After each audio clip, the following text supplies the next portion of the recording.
৭৯তম স্বাধীনতা দিবস।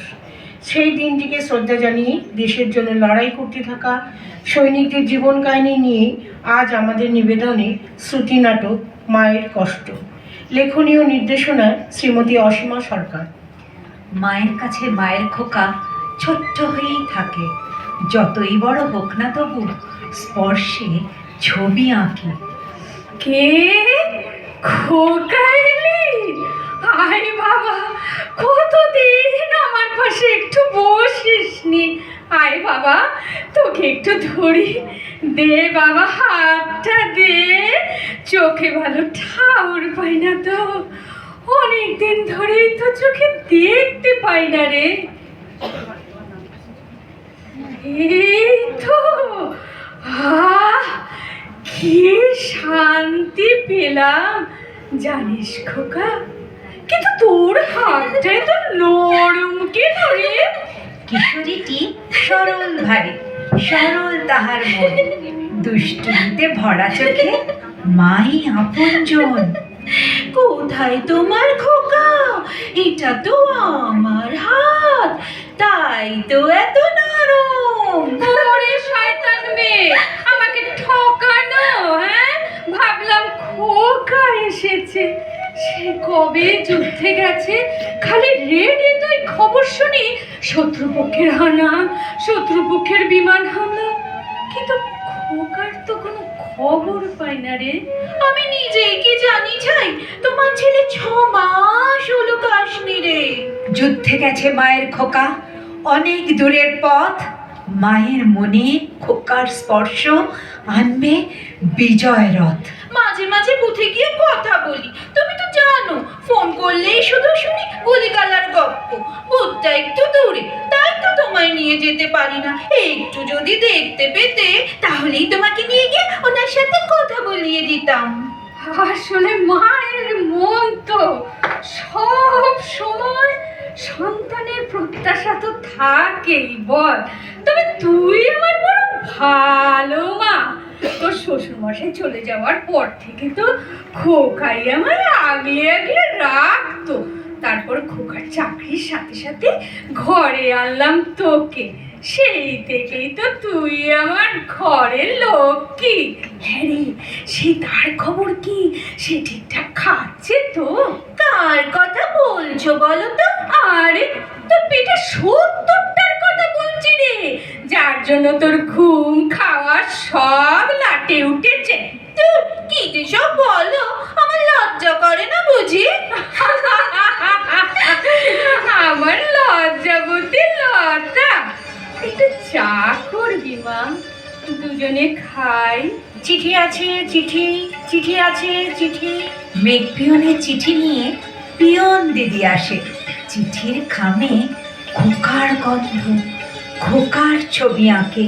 দাঁড়াও মা, পিয়ন দিদি ডাকছে মনে হচ্ছে। দেখি তো কার চিঠি এসেছে। আসছি আসছি দিদি। তাও দেখি চিঠিখানা। তা কার চিঠি গো?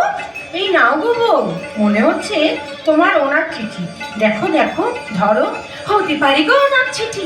মাস 2 ধরে কোনো খবর পাই না। ভালোই হয়েছে, আজ খবরটা পেলে মাকে ওনার খবরটা বলতে পারবো। খুব অস্থির হয়ে আছেন আমার শাশুড়ি মা। এই নাও, পড়ো পড়ো। বলো যা তোর। বলি ও পিয়ন দিদি, এই এতদিন ধরে তুমি এই গায়ে আসো, চিঠি পেলো, আর এইটা জানো না যে আমি মোটেই পড়তে পারি না? দাও না একটু চিঠিখানা পড়ে। মাধুরী, আমি খুব অসুস্থ হয়ে হাসপাতালে ভর্তি আছি। এখান থেকে চিকিৎসার সব রকম ব্যবস্থা ওরা করেছে। কোমর থেকে নিচ পর্যন্ত একদম অবশ হয়ে আছে। ইস, সারা শরীরে অসহ্য যন্ত্রণা। কি হয়েছিল আমার জানি না। শুনলাম ভর্তির সময় আমার জ্ঞান ছিল না। আহারে, 2 ঘন্টা পরে জ্ঞান আসে। অনেক কষ্ট করেই তোমায় লিখলাম এই চিঠি। সাবধানে থেকো তোমরা। আর পারছি না, অনুপম। ভাষা হারায় পিয়ন দিদি, চোখের কোণে জল। কি করবে সে পায় না ভেবে, হারায় মনোবল। ওই ও পিয়ন দিদি, কি মনে মনে পড়ছো? কখন থেকে দাঁড়িয়ে আছি শুনবো বলে তুমি মনে মনে পড়েই চলেছো, পড়েই চলেছো। বলো না কি লিখেছেন উনি, পড়ো না। এই বাচ্চা মেয়েটাকে কি করে বলি যে ওর স্বামী হাসপাতালে? আমি বরং হাসপাতাল শব্দটা বাদ দিয়েই বলি, হ্যাঁ গো বউ, ওনার সব খবরই ভালো, ভালোই আছে। তবে তোমাদের সবার খবর জানতে চেয়েছে। হে ঠাকুর, তুমি ওকে সুস্থ করে দিও। কি আর এমন বয়স। কই গো বউ, যাও মাকে গিয়ে বলো, যাও যাও। হ্যাঁ যাই, এই যে যাই। চিঠি এসেছে, চিঠি, চিঠি এসেছে, চিঠি। এই যে মা, তোমার খোকার চিঠি এসেছে। এই নাও, ধরো ধরো। এই তোমার খোকার চিঠি, খোকার গায়ের গন্ধ,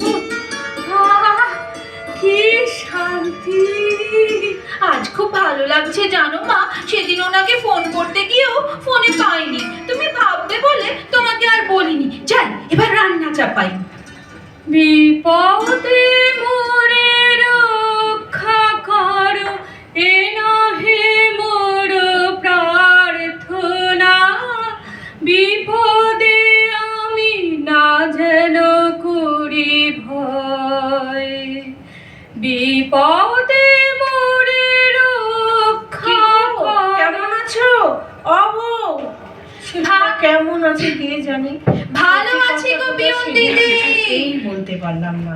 ভালো আছি গো পিয়ন দিদি। দেখো কতদিন বাদে তোমায় দেখলাম। দেখো না, ওনাকে ফোন করতে গেছিলাম, পেলাম না। চিন্তা হয় না বলো? সে কি, সত্যিই তো। ও তুমি ভেবো না, সব ঠিক হয়ে যাবে। চিঠি ও বউ, চিঠি আছে। এই বাড়িতে তো এই সেদিনই চিঠি দিয়ে গেলাম, আজ আবার চিঠি। যাই দিয়ে আসি।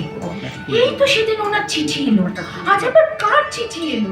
কার চিঠি গো পিয়ন দিদি? কার আবার? তোমার ওনারই হবে। ও তাই বলো।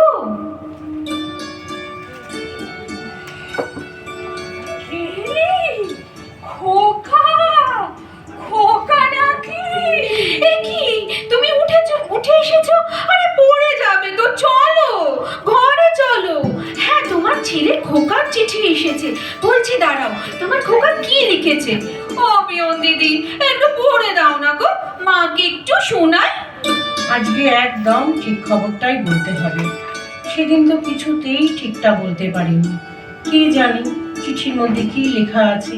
দেখি, খুলি, তাহলে চিঠিটা পড়ছি বউ। মাধুরী, এক নার্স দিদিকে দিয়ে লেখাচ্ছে এই চিঠি। আমি হাসপাতালের বিছানায় একদম শয্যাশায়ী। সেদিন রাতে ডিউটি দেওয়ার সময় পাহাড় থেকে গড়িয়ে পড়ে যায়। পা দুটো সাংঘাতিকভাবে আঘাত পায়। হার্টের অবস্থা ভালো না। ওহো, পা দুটো দিয়ে মনে হয় আর দাঁড়াতে পারবো না, কারণ পা দুটো আর নেই। ডাক্তারবাবু হাল ছেড়ে দিয়েছেন। কি সাংঘাতিক। এটাই হয়তো শেষ চিঠি। মাকে দেখো, নতুন অতিথিকে যত্ন করো, ভালো থেকো। আর দেখা হলো না। অনুপম, হে ভগবান, এ কি করলাম আমি, এ কি বললাম? হায় ঠাকুর, রক্ষা করো মেয়েটাকে, রক্ষা করো। মা ও মেয়ের মাথায় তখন আকাশ ভেঙে পড়ে। দিশাহারা ওরা দুজন, বাক্যে নাহি সরে। কি ওগো, কি লিখেছে আমার খোকা? কি কি হয়েছে আমার?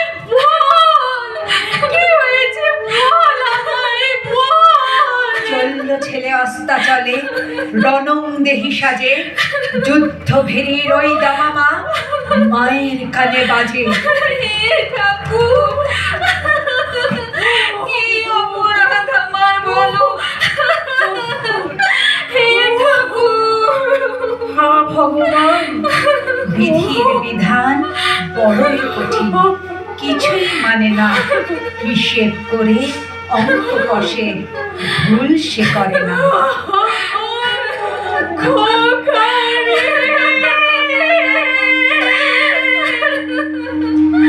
শেষ হলো আমাদের নিবেদন মায়ের কষ্ট। অংশগ্রহণে মা সুমনা গোস্বামী, বৌমা স্মৃতিনা হালদার, নমস্কার। পিয়ন মানু মুখার্জি নমস্কার। এবং কবিতার বিশ্লেষণে আমি অনুসূয়া মুখোপাধ্যায়। আবহ শিল্পী এবং সকলকে জানাই ধন্যবাদ। নমস্কার। অনেক ধন্যবাদ যারা একটা সুন্দর নিবেদন করে গেলেন।